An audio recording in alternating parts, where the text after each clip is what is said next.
Leksjon 1. Navigere nye steder. Hvis du går deg vill på et ukjent sted, ikke bekymre deg. Kollektivtransportsystemet er pålitelig.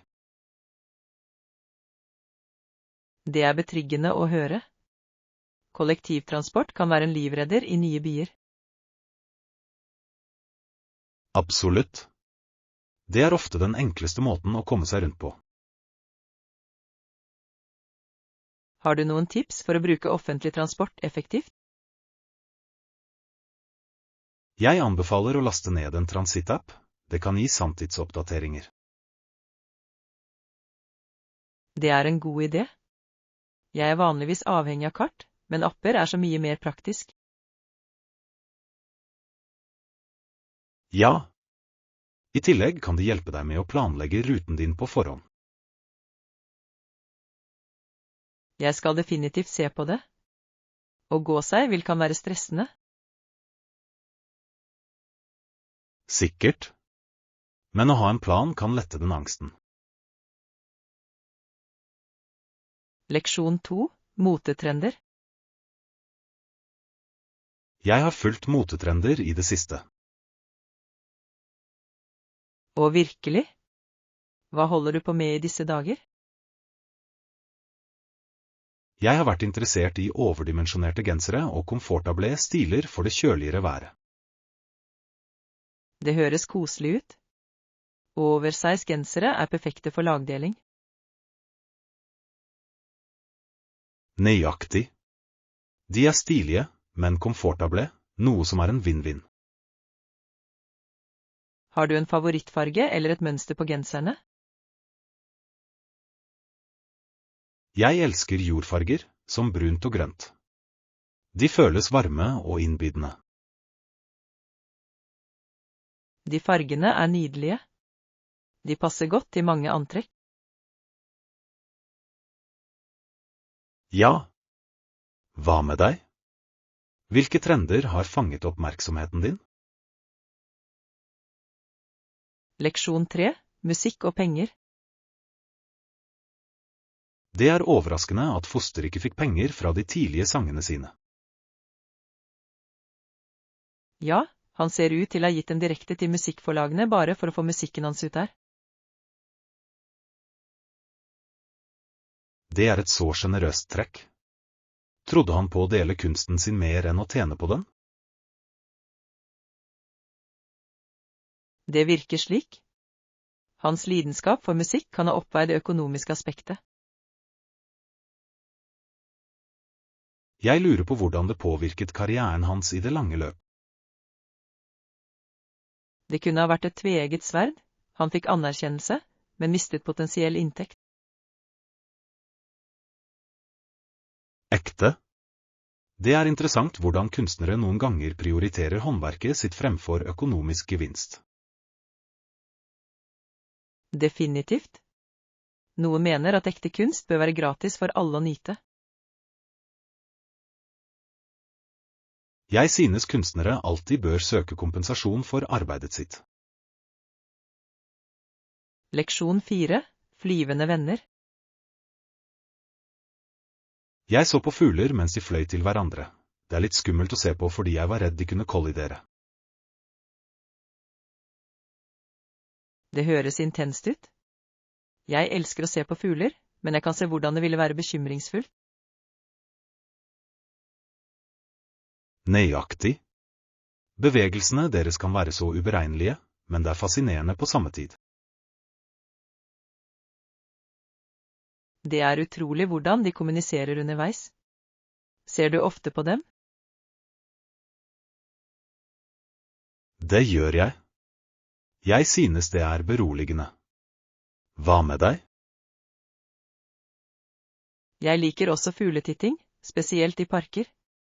Det er fredelig å bare sitte og observere. Ja. Og noen ganger får du se unike arter som du ikke ville forvente. Nøyaktig. Har du noen gang sett noen sjeldne fugler? Jeg så en gang en kardinal på nært hold, og det var fantastisk. Leksjon 5. Solide valg.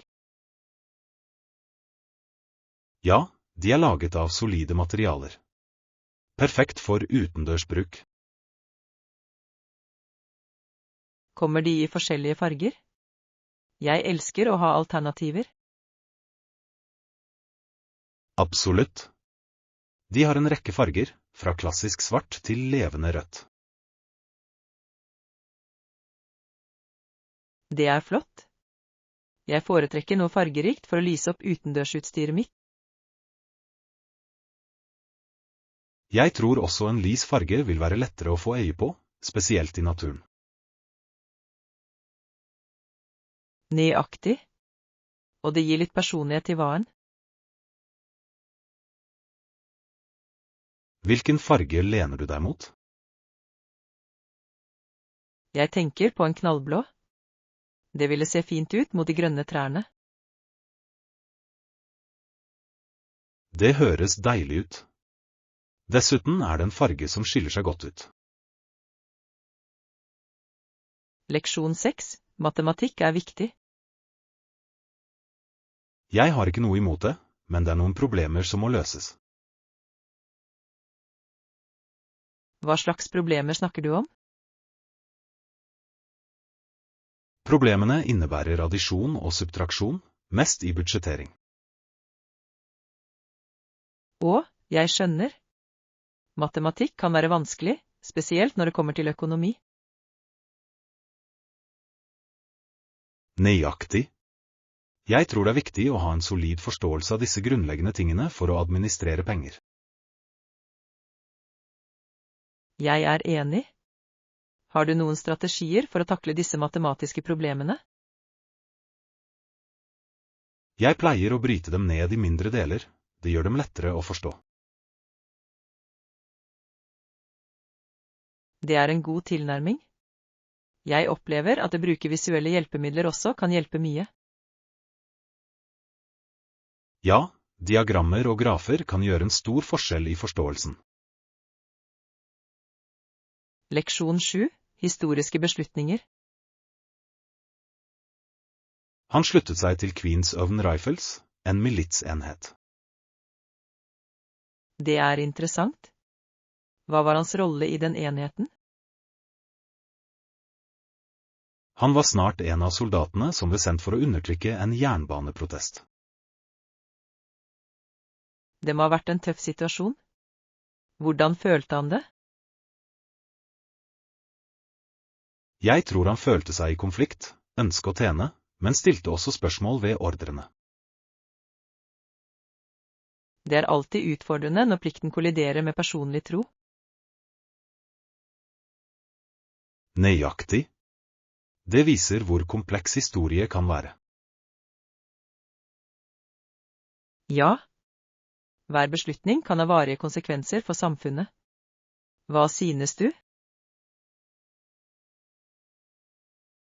Jeg tror å forstå disse hendelsene hjelper oss å lære av fortiden. Leksjon 8. Kulinariske eventyr. Jeg har tenkt på rette jeg burde utforske. Hva med å prøve kinesisk mat? Det er variert og smakfullt. Det høres deilig ut. Hvilke retter vil du anbefale for en nybegynner? Jeg vil foreslå å starte med noen dumplings og stekt ris, de er veldig populære. Flott idé. Jeg elsker å prøve nye smaker. Er det noen spesifikke restauranter du liker? Ja, det er et fantastisk sted i sentrum som serverer autentiske retter. Jeg vil gjerne sjekke det ut. Har de vegetariske alternativer? Absolutt. De tilbyr en rekke vegetariske retter som er like velsmakende. Perfekt. Jeg er spent på å utforske dette kjøkkenet med deg. Leksjon 9. Frokostfavoritter. Jeg foretrekker toast med syltetøy og en kopp kaffe om morgenen. Det høres deilig ut. Har du en favoritttype syltetøy? Jeg elsker jordbærsyltetøy. Den er søt og passer perfekt sammen med toast. Jordbær er en klassiker. Jeg liker bringebærsyltetøy for litt syrlighet. Det høres også bra ut. Har du noen morgenritualer? Jeg pleier å ta meg tid til å nyte frokosten stille før jeg starter dagen. Det er en fin måte å sette tonen for dagen på. Jeg liker å lese nyhetene mens jeg spiser. Det er smart. Den holder deg informert mens du nyter måltidet. Nøyaktig. Det er en god balanse mellom avslapping og produktivitet. Leksjon 10. Dansende elefanter. Tenk deg å prøve å få en elefant til å danse gjennom et minefelt. Det høres utrolig risikabelt ut, men det ville vært litt av et syn.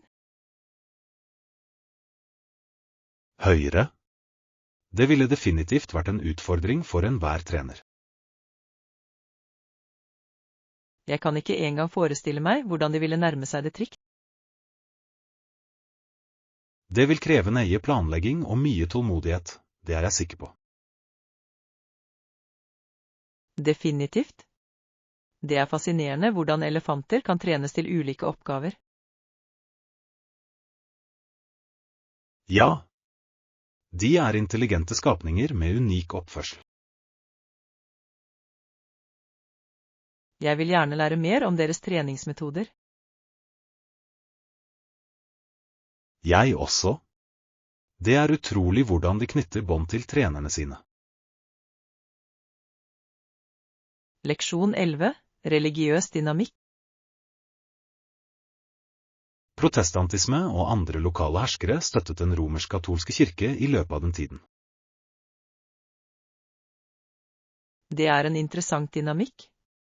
Det må ha skapt mye spenning. Absolutt. Konfliktene mellom disse gruppene formet mye av historien. Ja. Det er fascinerende hvor dyp tro kan påvirke politiske beslutninger. Nøyaktig. Hver side hadde sterke motivasjoner for sine handlinger. Tror du disse historiske konfliktene har noen relevans i dag? Det tror jeg de gjør. De minner oss om viktigheten av dialog og forståelse. Absolutt. Å lære av fortiden kan hjelpe oss med å bygge en mer harmonisk fremtid. Ja.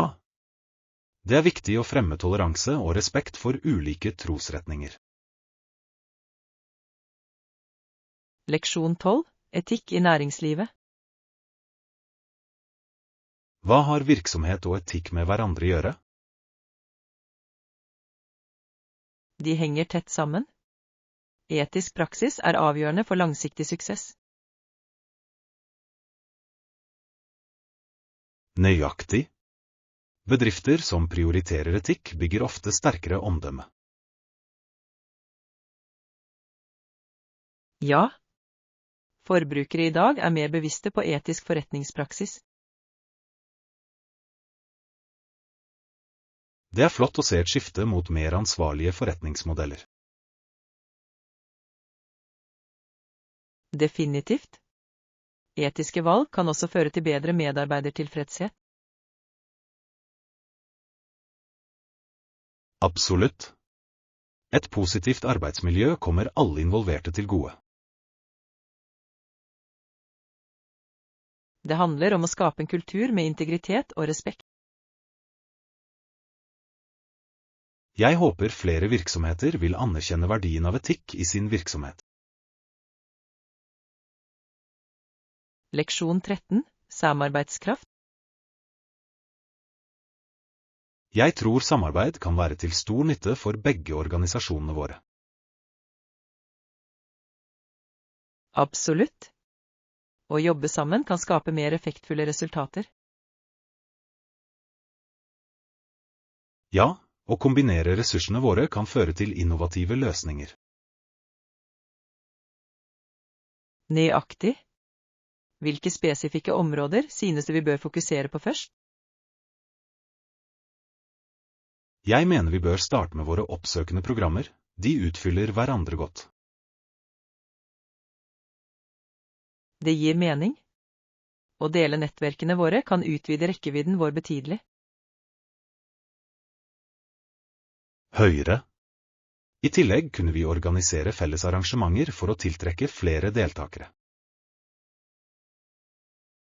Jeg elsker den ideen. Det ville skape en følelse av fellesskap og engasjement. Definitivt. La oss brainstorme noen potensielle prosjekter vi kan takle sammen. Leksjon 14. Det universelle språket. Absolutt. Det er et universelt språk som forbinder mennesker over hele verden. Jeg er helt enig. Musikk har en unik evne til å bringe oss sammen. Nøyaktig. Det kan fremkalle følelser og minner uavhengig av hvor du kommer fra. Ja. Har du en favorittsjanger som faller i smak hos deg? Jeg liker en blanding av sjangere, men jeg elsker spesielt klassisk musikk. Klassisk har en slik dybde og kompleksitet. Det kan være så beroligende. Det er det virkelig. Spiller du noen musikkinstrumenter? Jeg tusler med gitaren, det er en fin måte å uttrykke meg på. Det er fantastisk. Jeg har alltid ønsket å lære et instrument. Leksjon 15. Balansert vekst. Høyere. Derfor er det avgjørende å fokusere på både styrker og forbedringsområder. Absolutt. Et balansert perspektiv kan føre til personlig vekst. Nøyaktig. Å anerkjenne våre styrker hjelper oss å bygge selvtillit. Og å anerkjenne forbedringsområder gjør at vi kan utvikle oss videre. Ja. Det er som et veikart for vår personlige utvikling. Setter du deg spesifikke mål basert på den selvevalueringen? Det gjør jeg. Jeg opplever at å sette seg oppnåelige mål holder meg motivert. Det er en flott tilnærming. Jeg prøver å vurdere fremgangen min jevnlig også. Det er viktig å reflektere over hvor vi startet og hvor langt vi har kommet. Leksjon 16. Romreservasjon. Du tar deg god tid. Vi setter pris på din hjelp. Gode nyheter. Vi har et deluxe-rom tilgjengelig for deg. Det høres fantastisk ut. Hvilke fasiliteter inkluderer deluxe-rommet? Den har vakker utsikt, en king-size-seng og et spa-lignende bad. Wow! Det høres luksuriøst ut. Jeg gleder meg til å slappe av der. Du fortjener det. Det er det perfekte stedet å slappe av etter en travel dag. Absolutt. Jeg skal definitivt få mest mulig ut av det. Har du noen planer for oppholdet? Jeg håper å utforske de lokale attraksjonene og nyte litt nedetid. Leksjon 17. Finne informasjon. Ok, har du noen forslag til hvor jeg kan finne pålitelig informasjon? Ja. Jeg anbefaler å sjekke akademiske databaser eller anerkjente nyhetssider. Det er en god idé. Jeg blir ofte overveldet av den store mengden informasjon på nettet. Jeg forstår. Det er viktig å filtrere ut feilinformasjon. Nøyaktig. Jeg vil sikre at jeg leser er nøyaktig og pålitelig. Du kan også se på biblioteker, de har ofte ressurser og ansatte til å hjelpe deg. Det er et godt poeng. Biblioteker kan være en skattkiste av informasjon. Absolutt. I tillegg tilbyr de noen ganger workshops om forskningsferdigheter. Jeg skal definitivt sjekke ut det lokale biblioteket mitt. Takk for forslaget. Leksjon 18. Rydd opp. Jeg er enig. Jeg fant ut at det kan være nyttig å donere eller selge ubrukte gjenstander. Absolutt. Det rydder opp plass og hjelper andre samtidig. Ja. Dessuten føles det godt å vite at noen andre kan bruke det jeg ikke lenger trenger. Nøyaktig. Har du ryddet opp i det siste? Jeg har nettopp gått gjennom skapet mitt og kvittet meg med mange gamle klær. Det er flott. Det er utrolig hvor mye vi kan samle over tid. Det er det virkelig. Jeg ble overrasket over hvor mange ting jeg ikke hadde brukt på flere år. Samme her. Jeg prøver å gjøre en sesongbasert rensing for å holde ting håndterbare. Det er en smart strategi. Jeg kan godt ta den rutinen også. Leksjon 19. Produktive møter. Ja, det gjorde jeg. Det var produktivt, men det var noen konflikter. Det er interessant. Hva forårsaket konflikten under møtet? Det var ulike meninger om prosjektretningen, noe som utløste en debatt. Jeg kan se hvordan det ville skje. Det er viktig å uttrykke ulike synspunkter. Nøyaktig. Det var imidlertid utfordrende å holde samtalen konstruktiv. Det er sant. Det er lett for diskusjoner å bli opphetet når følelser er involvert. Ja. Men vi klarte å finne felles grunnlag til slutt. Det er flott å høre. Å finne en løsning er nøkkelen til å komme videre. Absolutt. Jeg tror det har styrket laget vårt i det lange løp. Leksjon 20. Måltidsplanlegging. Høres ut som du er klar for uken. Ja, jeg liker å planlegge måltidene mine på forhånd for å holde meg organisert. Det er smart. Det sparer tid og hjelper deg å ta sunnere valg. Nøyaktig. Jeg pleier å velge oppskrifter som er enkle å tilberede. Planlegger du måltider for hele uken på en gang?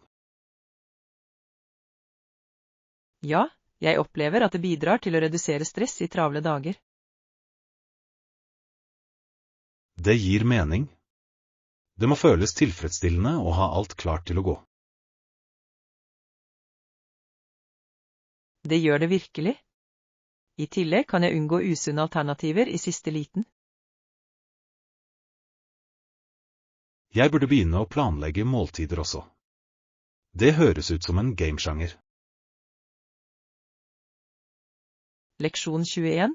Navigere på nye steder. Hvis du går deg vill på et ukjent sted, ikke bekymre deg, kollektivtransportsystemet er pålitelig. Det er betryggende å høre.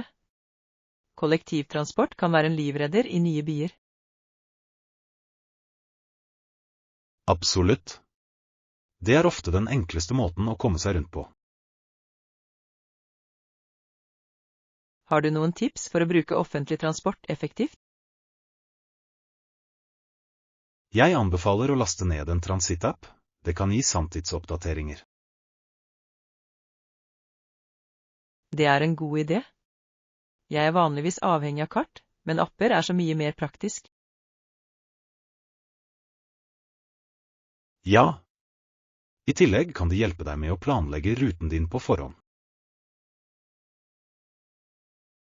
Jeg skal definitivt se på det. Å gå seg vill kan være stressende.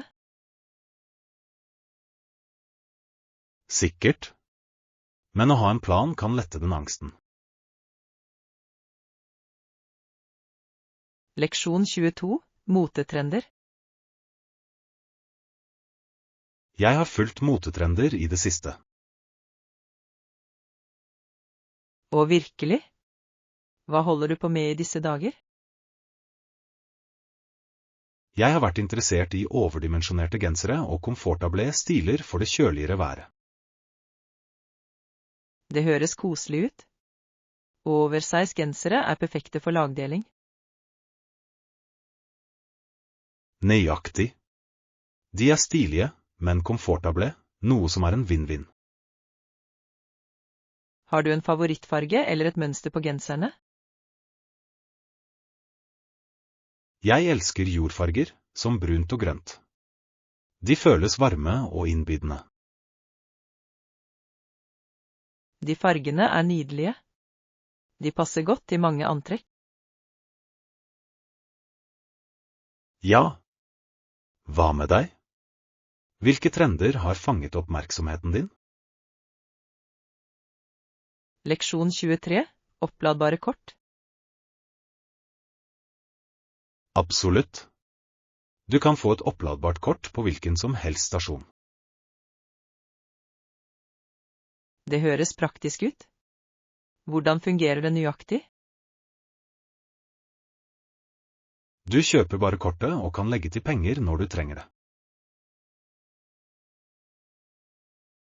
Stor? Er det et minimumsbeløp du trenger for å laste på den?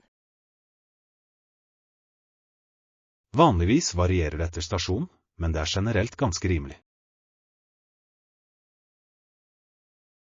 Det er godt å vite. Kan du bruke den til forskjellige typer transport? Ja. Det fungerer for busser, tog og til og med noen trikker. Wow, det er veldig allsidig. Jeg kan få en for min daglige pendling.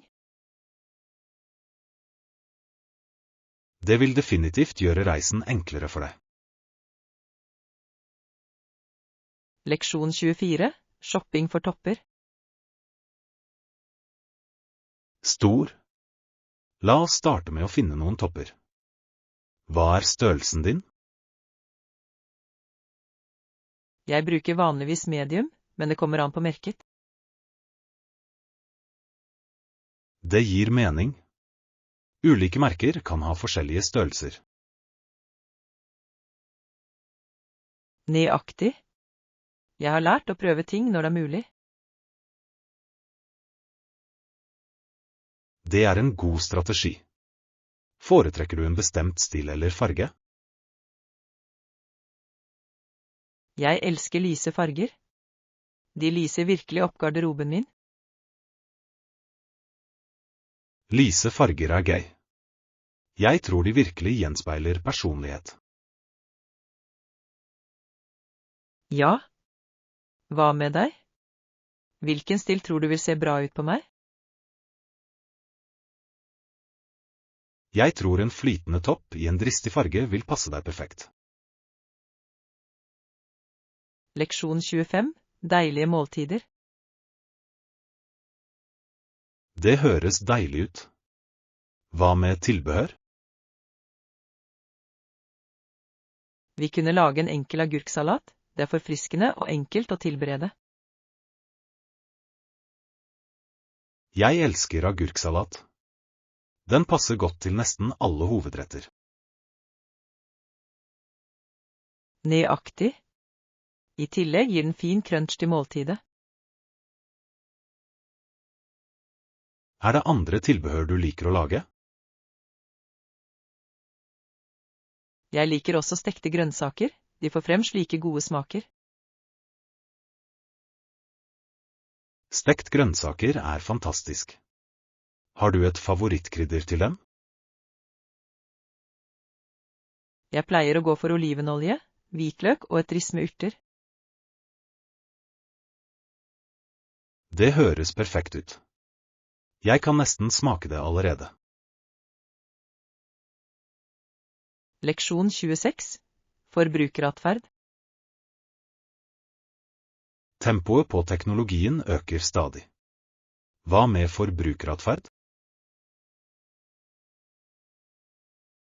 Har du lagt merke til hvor raskt det endrer seg med nye trender? Ja. Det virker som om folk alltid leter etter det nyeste og beste. Nøyaktig. Bedrifter må tilpasse seg raskt for å møte disse kravene. Det er fascinerende hvordan forbrukernes preferanser kan endre seg over natten. Definitivt. Sosiale medier spiller en stor rolle i å påvirke disse valgene. Det er sant. Det kan skape trender som sprer seg som ild i tørt gress. Jeg lurer på hvordan bedrifter kan holde tritt med så raske endringer. Å holde seg innovativ og responsiv er nøkkelen, tror jeg.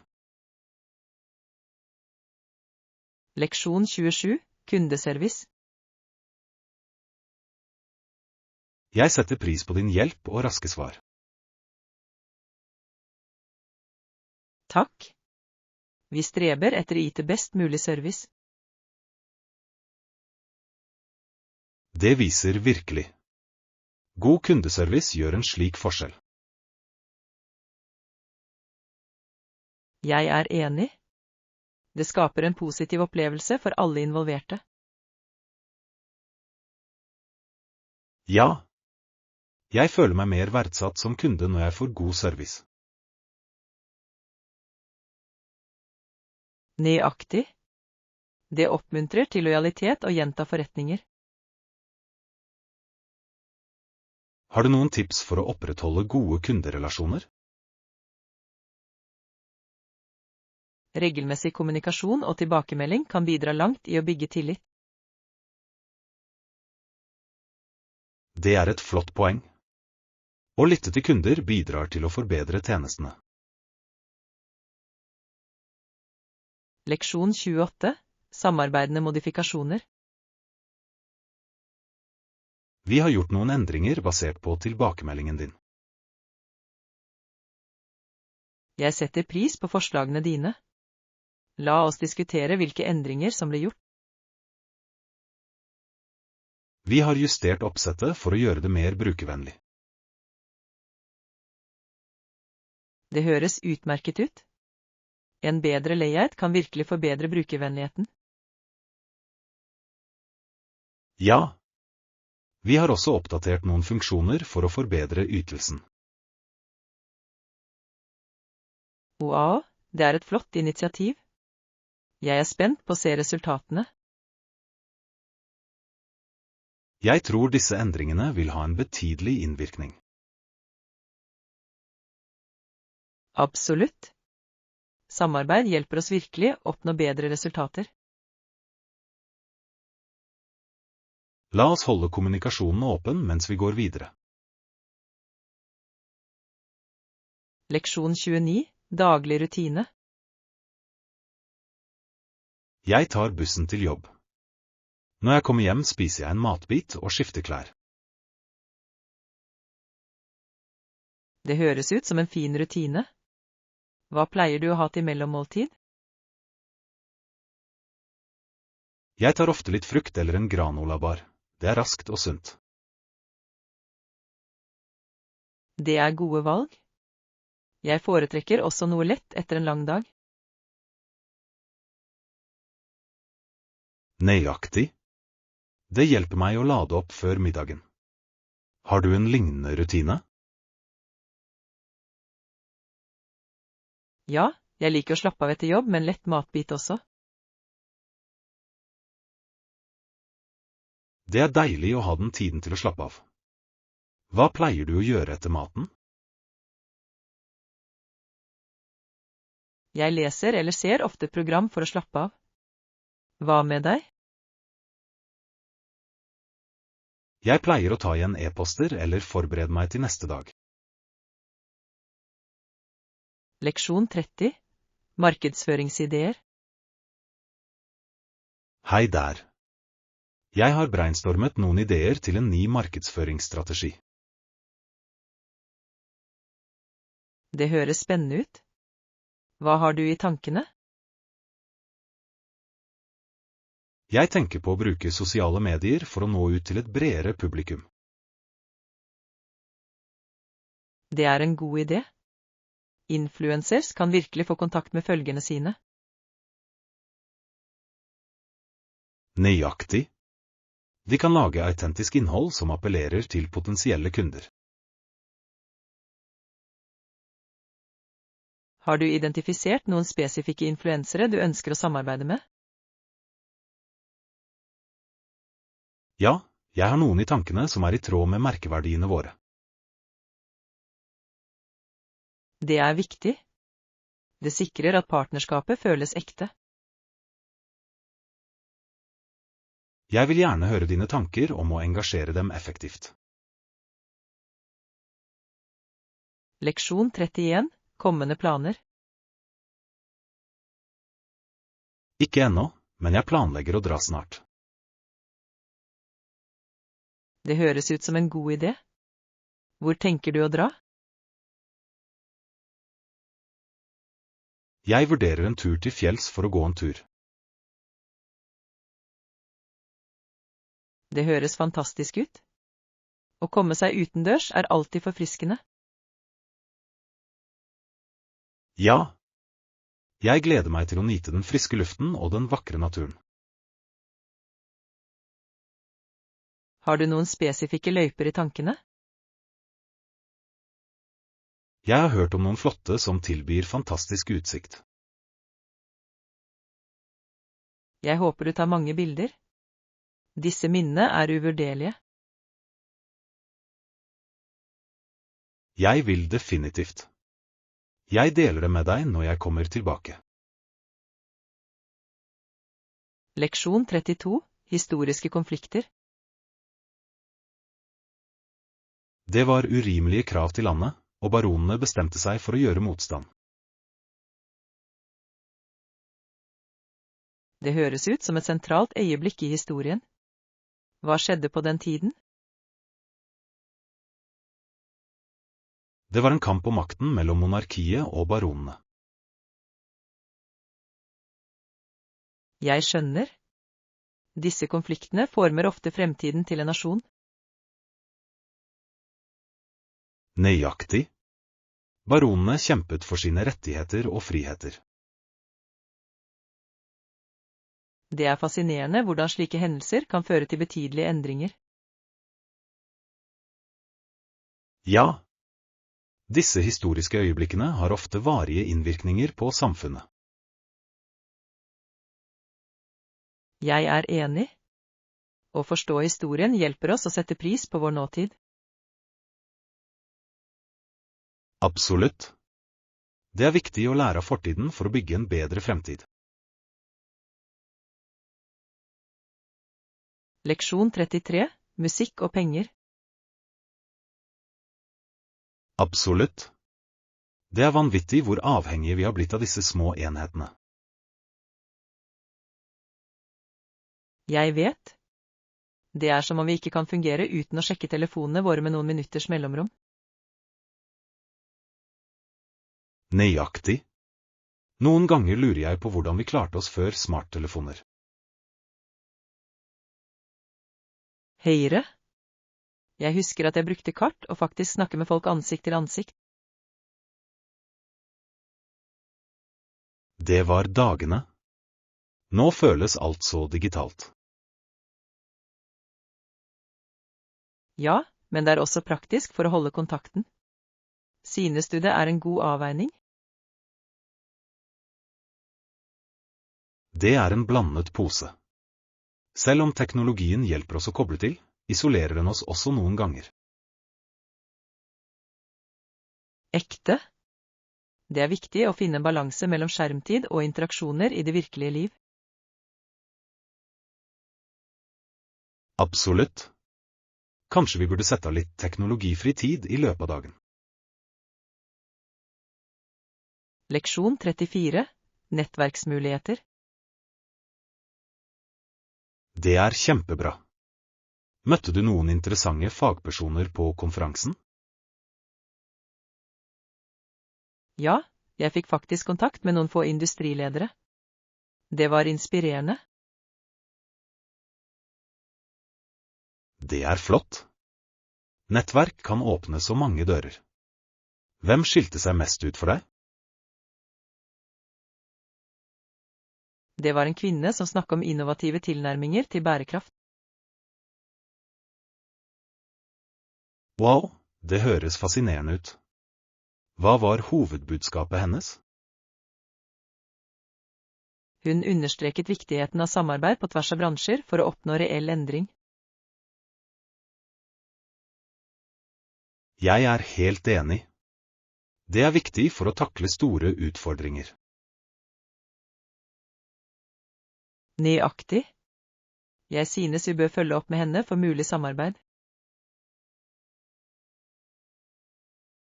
Definitivt. Det kan føre til noen spennende prosjekter. Leksjon 35. Matopplevelse. Disse restaurantene kan også servere god vin til maten. Det høres herlig ut.